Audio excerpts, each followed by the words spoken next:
بسم اللہ الرحمن الرحیم۔ السلام علیکم ناظرین، کیا نومولود بچہ کلام کرتا ہے؟ یعنی وہ بچہ جو پیدا ہونے کے بعد اپنی ماں کی گود میں ہو اور بولے اور بات کرے؟ ایسا صرف اللہ تعالیٰ کے حکم سے ہی ممکن ہے۔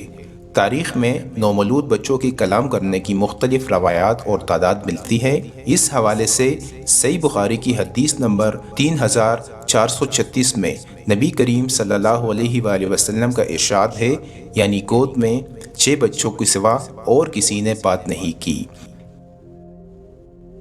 نمبر 1، حضرت عیسیٰ ابن مریم اللہ تعالیٰ کے جلیل القدر پیغمبر تھے، جنہیں اللہ تعالیٰ نے اپنی قدرت کاملہ سے بغیر باپ کے پیدا فرمایا۔ آپ کی والدہ بی بی مریم کو اللہ تعالیٰ کے فرشتے حضرت جبرائیل علیہ السلام نے بیٹے کی خوشخبری سنائی تو آپ نے فرمایا کہ میرا بیٹا کیسے پیدا ہو سکتا ہے، کیونکہ مجھے کسی مرد نے آج تک ہاتھ نہیں لگایا، کیونکہ نہ میں نے نکاح کیا اور نہ کبھی زنا۔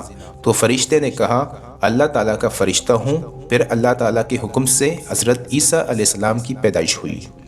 یہ مکمل واقعہ اللہ تعالیٰ نے قرآن مجید میں ارشاد فرمایا، تو جب قوم نے دیکھا کہ بی بی مریم بغیر نکاح کے بچہ کہاں سے لے آئی اور سوال کیا، تو قرآن مجید میں ارشاد باری تعالیٰ ہے، مریم نے اپنے بچے کی طرف اشارہ کیا، سب کہنے لگے لو بلا ہم گود کے بچے سے باتیں کیسے کریں؟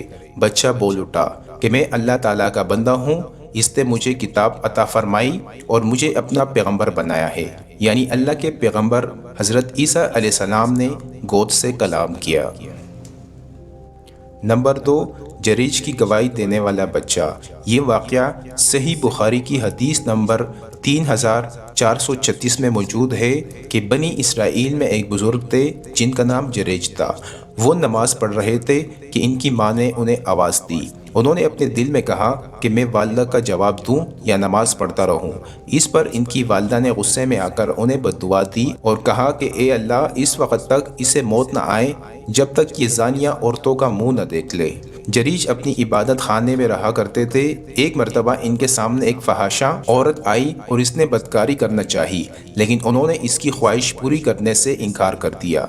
پھر وہ ایک چرواہے کے پاس گئی اور وہاں اس چرواہے کے ساتھ زنا کیا اور ایک بچہ پیدا ہوا، اور اس نے جریج پر یہ تہمت لگا دی کہ یہ بچہ جریج کا ہے۔ ان کے قوم کے لوگ آئے اور جریج کا عبادت خانہ توڑ دیا، انہیں نیچے اتار کر لائے اور انہیں گالیاں دینے لگے۔ پھر انہوں نے وضو کر کے نماز پڑھی۔ اس کے بعد اس بچے کے پاس آئے اور اس سے پوچھا کہ بتا تیرا باپ کون ہے؟ بچہ اللہ کے حکم سے بول اٹھا کہ میرا باپ جریج نہیں بلکہ وہ چرواہا ہے۔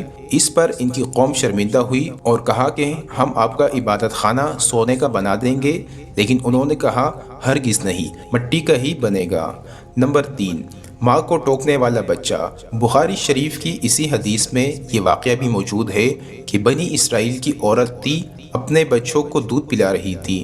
قریب سے ایک سوار نہایت عزت والا گزرا۔ اس عورت نے دعا کی کہ اے پروردگار، میرے بچے کو بھی اس جیسا بنا، لیکن بچہ اللہ کے حکم سے بول پڑا کہ اے اللہ، مجھے اس جیسا نہ بنانا۔ پھر اس کے سینے سے لگ کر دودھ پینے لگا۔ اس عورت نے پوچھا تو ایسا کیوں کہہ رہا ہے؟ بچے نے کہا کہ وہ سوار ظالموں میں سے ایک ظالم شخص تھا اور اس باندی سے لوگ کہہ رہے تھے کہ تم نے چوری کی اور زنا کیا، حالانکہ اس نے کچھ بھی نہیں کیا تھا۔ نمبر 4، مشاطہ فرعون کا بچہ۔ یہ موسیٰ علیہ السلام کے زمانے کے فرعون کے مشاطہ کا واقعہ ہے۔ مشاطہ اس خادمہ کو کہا جاتا ہے جو بالوں کو کنگھی کرتی ہے۔ فرعون کی مشاطہ رب موسیٰ پر ایمان رکھتی تھی اور اللہ تعالیٰ کی نیک بندی تھی۔ ایک دن فرعون کی بیٹی کے بالوں میں کنگھی کرتے ہوئے اس کے ہاتھ سے کنگھی گر گئی تو اس کی زبان سے اچانک بسم اللہ نکلا۔ فرعون کی بیٹی نے اپنے باپ کو بتایا کہ یہ مشاطہ یعنی میرے باپ فرعون کو نہیں مانتی بلکہ رب موسیٰ پر ایمان رکھتی ہے، یعنی موسیٰ علیہ السلام کے رب پر ایمان رکھتی ہے۔ تو فرعون نے اس مشاطہ کی اولاد سمیت اسے کھولتی ہوئی دیگ میں ڈالنے کا حکم دیا۔ اس کی گود میں ایک بچہ تھا۔ جب اس بچے کو دیگ میں پھینکنے لگے تو مشاطہ گھبرا گئی، تو اللہ تعالیٰ کے حکم سے وہ بچہ بول اٹھا کہ اے میری ماں، خوف نہ کھاؤ، میں دیکھ رہا ہوں کہ اس آگ سے جہنم کی آگ بہت شدید ہے، اور اللہ تعالیٰ اس آگ کو ہمارے لیے سکون و راحت والی بنائے گا۔ نمبر 5، اصحاب الاخدود والا بچہ۔ اصحاب الاخدود کے لغوی معنی اہل خندق کے ہیں، اور اس سے مراد وہ لوگ ہیں جنہیں دین حق عیسیٰ ابن مریم علیہ السلام کے مذہب سے نہ پھرنے کی سزا کے طور پر بادشاہ کو 2 نواز کے حکم پر خندق میں ڈال کر جلا دیا گیا تھا۔ اصحاب الاخدود کا واقعہ انتہائی طویل ہے اور قرآن مجید فرقان حمید کی ایک آیت میں ان کا تذکرہ موجود ہے۔ اصحاب الاخدود میں سے ایک خاتون کو جب آگ میں ڈالنے کا ارادہ کیا گیا تو وہ پیچھے ہونے لگی تو اس کی گود سے بچے نے کہا، اے میری ماں، خوف نہ کھاؤ اور ڈٹی رہو، آپ حق پر ہے۔ بقول حافظ ابن حجر، صحیح مسلم کی روایت میں صراحت ہے کہ یہ دودھ پیتا بچہ تھا، یعنی نومولود تھا۔ نمبر 6، حضرت یوسف علیہ السلام کی گواہی دینے والا بچہ۔ ناظرین، زلیخا جب حضرت یوسف علیہ السلام کے حسن و جمال پر فریفتہ ہو گئی اور ایک دن خوب بناؤ سنگار کر کے تمام دروازوں کو بند کر دیا اور اللہ کے پیغمبر حضرت یوسف علیہ السلام کو دعوت گناہ دی، آپ نے معاذ اللہ کہہ کر فرمایا کہ میں اپنے مالک عزیز مصر کے احسان کو فراموش کر کے ہرگز اس کے ساتھ کوئی خیانت نہیں کر سکتا۔ پھر جب خود زلیخا آپ کی طرف لپکی تو آپ اللہ کا نام لے کر بھاگ نکلے اور زلیخا نے دوڑ کر پیچھے سے آپ کا دامن پکڑ لیا، سزا دی جائے کہ اس نے میری عزت پر ہاتھ ڈالا ہے۔